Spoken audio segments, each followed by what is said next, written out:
My self Rahul Gunawat, और आज हम बात करेंगे क्लिनिकल एनाटॉमी ऑफ पैराटॉइड ग्लैंड्स के बारे में बात की।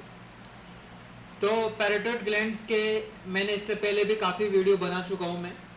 तो वहाँ पे पैराटॉइड ग्लैंड्स की बाउंड्री, उसके सरफेस, उसके horizontal sections, optic ganglia, nerve supply, blood supply, ये और उसके वेनस ड्रेनेज, सारी चीज़ें मैंने बताई, मेंशन किया है।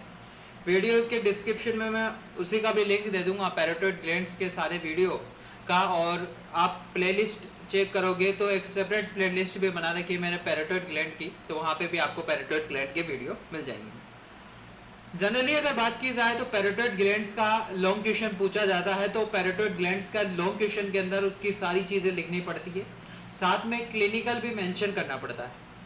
जनरली दो तरह के क्लिनिकल होते हैं पैराटॉइड ग्लैंड्स के जो इंपॉर्टेंट है, एक होता है फ्रे सिंड्रोम्स और एक होता है parotid swelling. One by one discuss करेंगे। सबसे पहले मैं बात करूंगा फ्रे सिंड्रोम्स के बारे में। जानते हैं फ्रे सिंड्रोम होता क्या है कि मान लो कि अगर पैरोटिडेक्टोमी हो गया, मतलब पैरोटिडेक्टोमी क्या होता है कि अगर कोई भी किसी भी के कारण अगर हमारी पैराटॉइड ग्लैंड्स को अगर रिमूव करना पड़े, करेक्ट, इसके अंदर पैराटॉइड ग्लैंड को रिमूव किया जाता है पैराटॉइडेक्टोमी के अंदर। अगर हमारी पैराटॉइड ग्लैंड अगर रिमूव हो गई तो उसके कारण क्या होता है, फ्रे सिंड्रोम हो जाता है। कैसे? जनरली होता क्या है कि जो ऑरिकोटेम्पोरल नर्व है ये हमारे स्लाइवा का सेक्रेशन करता है, और इससे पहले मैं आपको बता दूं कि जो पैराटॉइड ग्लैंड है उसकी स्किन को तो कौन सप्लाई करता है, ग्रेट ऑरिकल नर्व, करेक्ट। तो और उसकी स्किन को तो ग्रेट ऑरिकल्स नर्व सप्लाई करता है, और जो पैराटॉइड ग्लैंड का जो सेक्रेशन है उसको बेसिकली कौन कंट्रोल करता है, उसको कंट्रोल करता है ऑप्टिक गैंग्लिया। तो ऑप्टिक गैंग्लिया, फ्रे सिंड्रोम पढ़ने से पहले आपको ऑप्टिक गैंग्लिया पता होना चाहिए। तो ऑप्टिक गैंग्लिया का सेपरेट वीडियो बना रखा है मैंने, वीडियो के डिस्क्रिप्शन में मैं लिंक दे दूंगा, वहां से आप देख सकते हो। होता क्या है कि ऑप्टिक गैंग्लिया है, तो ऑप्टिक गैंग्लिया से एक सेक्रेटोमोटिव फाइबर है जो हमारे पैराटॉइड ग्लैंड्स के पास लाया जाता है, और ये कौन लाने का काम कौन करता है, ऑरिकोटेम्पोरल नर्व। कहने का मतलब सिंपल लाइन में अगर बात करूं तो कहने का मतलब ये है कि जो ऑरिकोटेम्पोरल जो नर्व है इसका काम क्या है, इसका बेसिकली काम इतना सा है कि जो ऑप्टिक गैंग्लिया से सेक्रेटरी मोटर फाइबर है हमारी पैराटॉइड ग्लैंड्स के पास ले जाने का जो काम करता है वो कौन करता है, ऑरिकोटेम्पोरल नर्व, करेक्ट। अब ये ऑरिकोटेम्पोरल नर्व तो स्लाइवा का सेक्रेशन करेगा, तो अगर समटाइम्स क्या होता है कि जब पैराटॉइड ग्लैंड्स की रिमूव हो गई, पैराटॉइड ग्लैंड जब रिमूव हो जाती है जिसके कारण फ्रे सिंड्रोम हो जाता है, तो इसके अंदर क्या हो जाता है, कभी कभी इसके जो फाइबर है वो रीजनरेट हो जाते हैं, और जब इसके फाइबर रीजनरेट हो जाते हैं तो वो हमारी ग्रेटर ऑरिकल्स नर्व से ज्वाइन हो जाते हैं। ध्यान से सुनिएगा, चीजों को ध्यान से देखिएगा, एक एक चीजें अगर थोड़ा सा भी आप माइंड इधर उधर हो गया तो समझ में नहीं आएगी चीजें। मैंने क्या कहा कि जब ऑरिकोटेम्पोरल नर्व है ये क्या कर रही थी, ऑप्टिक गैंग्लिया से सेक्रेटरी मोटर फाइबर ला रही थी किसके पास, पैराटॉइड ग्लैंड के पास, कौन, ऑरिकोटेम्पोरल नर्व। अब ये ऑरिकोटेम्पोरल नर्व समटाइम्स अगर रीजनरेट हो जाती है जिसके कारण क्या हो जाता है कि जो ग्रेटर ऑरिकल्स नर्व के साथ ये ज्वाइन हो जाती है। पहले तो अलग अलग काम था दोनों का, करेक्ट, इसका काम सेक्रेशन था, इसका काम क्या था, इसका काम स्किन और पैराटॉइड ग्लैंड की स्किन को सप्लाई करना था, और पर्टिकुलरली सेंसरी सप्लाई करना था, करेक्ट।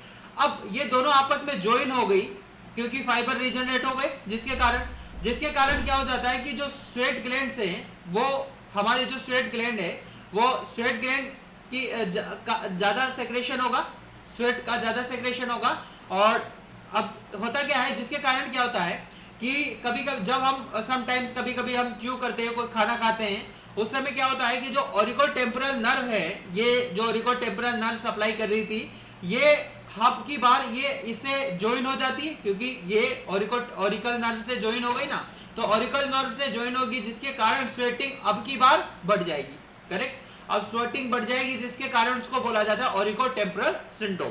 तो ये होता है फ्रे सिंड्रोम्स के अंदर, तो ये हमें पता होना चाहिए। सेकंड क्लिनिकल आ जाता है पैराटॉइड स्वेलिंग। ध्यान से देखिएगा, ध्यान से सुनिएगा।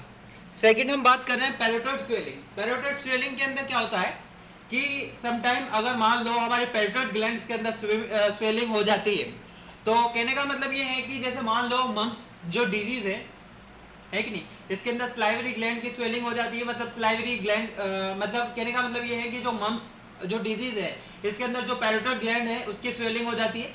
अब कहने का मतलब क्या होता है कि जनरली अपन बात करते हैं तो ये हमारी इन्वेस्टिंग डीप मतलब ये क्या है, एक इन्वेस्टिंग लेयर है डीप सर्विकल फेशिया की। ये investing layer of deep cervical fascia जब मैंने फर्स्ट वीडियो बनाया था, याद हो आपको, पैरोटिड ग्लैंड का, तो उसके अंदर जब मैंने बताया था उसका सेक्शन काटा था तो वहां पे मैंने मेंशन किया था ये सारी चीजें, देख लेना, वीडियो के डिस्क्रिप्शन में लिंक मिल जाएगा आपको। तो अब वहां पे ये इन्वेस्टिंग लेयर है डीप सर्विकल फेशिया की, ये डिवाइड हो जाती है एक सुपरफिशियल लेमिना और एक डीप लेमिना। अब सुपरफिशियल लेमिना और इसको बोला जाता है पेरोटिडोमेस्टिक फेशिया, करेक्ट। अब ये जो सुपरफिशियल लेमिना होता है ये तो टाइटली बाउंडेड होता है कि नहीं, पेरोटिड के साथ, और ये थिक भी होता है। तो जब मम्स जो डिजीज है जब उसके अंदर स्वेलिंग हो जाती है जिसके कारण ये तो स्वेल हो ही नहीं सकता, क्योंकि देखो ये तो टाइटली बाउंडेड है तो पेरोटिड के साथ, और थिक भी है और मोटा भी है, तो ये तो स्वेलिंग होगा नहीं, तो बाहर से तो स्वेलिंग होगी नहीं मम्स के अंदर, है कि नहीं। बट स्वेलिंग होगी अंदर की तरफ से स्वेलिंग होगी, करेक्ट। अब अंदर की तरफ स्वेलिंग होगी, बाहर से स्वेलिंग नहीं हो सकती। बाहर से स्वेलिंग क्यों नहीं हो सकती, दिमाग में एक ही चीज आता है, क्योंकि इसलिए नहीं हो सकती क्योंकि जो सुपरफिशियल लेमिना और पेरिडोक्टिमेस्टिक फेशिया है ये बहुत टाइटली बाउंडेड हो जाता है और थिक हो जाता है, जिसके कारण जो पेन होगा पेशेंट के अंदर वो बहुत ज्यादा होगा, करेक्ट। तो ये हमें पता होना चाहिए।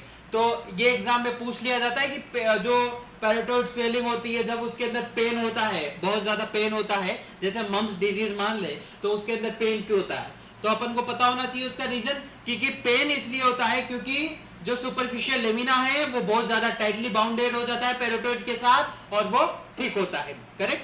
तो आशा करता हूं कि ये वीडियो आपको पसंद आई हुई होगी। अगर ऐसा हुआ है तो please like share and subscribe my medical studio YouTube channel, और इसके जो नोट्स है वो अपना टेलीग्राम चैनल और फेसबुक दोनों पे मैं अपलोड कर दूंगा, वीडियो के डिस्क्रिप्शन में आपको लिंक मिल जाएगा।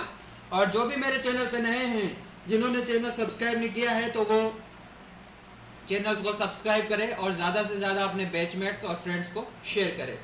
और जब पैरोटिड ग्लैंड्स का जो क्वेश्चन आता है तो उसके अंदर क्लिनिकल एनाटॉमी लिखना बहुत ज़रूरी है। तो ये दो ही पॉइंट है, क्लिनिकल एनाटॉमी, फ्रे सिंड्रोम्स और पैरोटिड स्वेलिंग, जो हमें पता होनी चाहिए। Thank you.